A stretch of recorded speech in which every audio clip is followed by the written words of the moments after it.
So let's bring Robert's question. So he says, so Robert is asking, could people's sanctification process vary from other people? Like, does everyone all mature at the same time? How long did it take you to mature in the faith? That's a really deep, really good question, Robert. And I think one verse that comes to mind for me is James 1:14, and it says, "But each one is tempted when he is drawn out and by his own desires, or is drawn away, sorry, by his own desires and enticed." So, uh, maybe I'm reading a little bit more into this text than there is, but we all have our own desires. We all have our own vulnerabilities, our own ways of being tempted. And that is what each one of us is going to be struggling with. And the sanctification, as part of the sanctification process, God is working with us to, reshape our hearts so that we will have more control over those desires. We will rule over them, kind of like what God told Cain, rule over sin, master sin, don't be mastered by it. And because we each have our own struggles, we have our own experiences, our own backgrounds, our own family, historical sins that we deal with in our families, we're all going to have a different walk.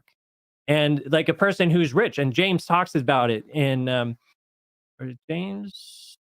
Yeah, I think it's James. Yeah, James talks about it. And then also a bit Paul, where, when you're really rich, your temptations are going to be not to be in love with your money and not let greed and pride get to you.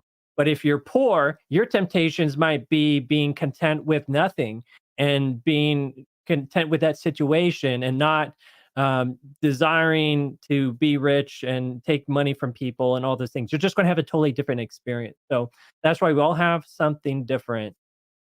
And sanctification is a lifelong process. It's not that any of us are way better than somebody else. As one person put it, imagine the distance between here and the moon, and we're all jumping, trying to be proud that, oh, one of us can jump 6 feet and someone else can jump 8 feet. But compared to the distance of the moon, it's still nothing. We all sin and fall short of the glory of God. Now, I do want to stress one thing that's really interesting about sanctification is the word to sanctify.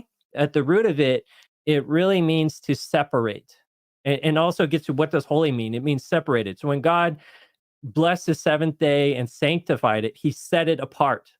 And it's not like something necessarily you can see right away or immediately discern. The Sabbath day was set apart. And then God sanctified like Aaron and the priest, they were set apart. And so even sanctification, there's an immediate part where God sets us apart. We're now His child, we're His own.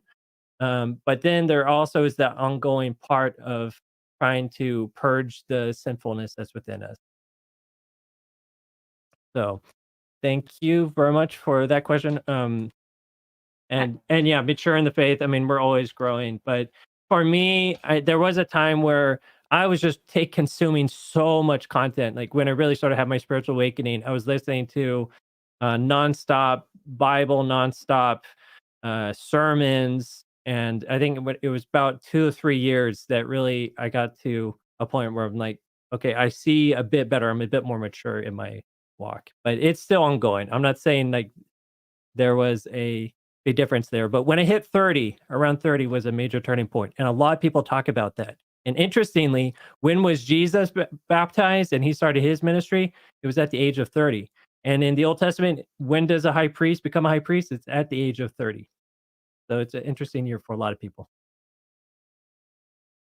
Tina, did you have anything you wanted to add, or are you looking at John's questions that are coming in? Yeah, I'm looking at John's questions, but I think that was really good, and I like this the thought of sanctification. It just it's a process, like you're saying, it's a lifelong process, and we are all on different paths. But as long as we are striving and moving forward every day, that's I encourage you in your walk with Christ in that way.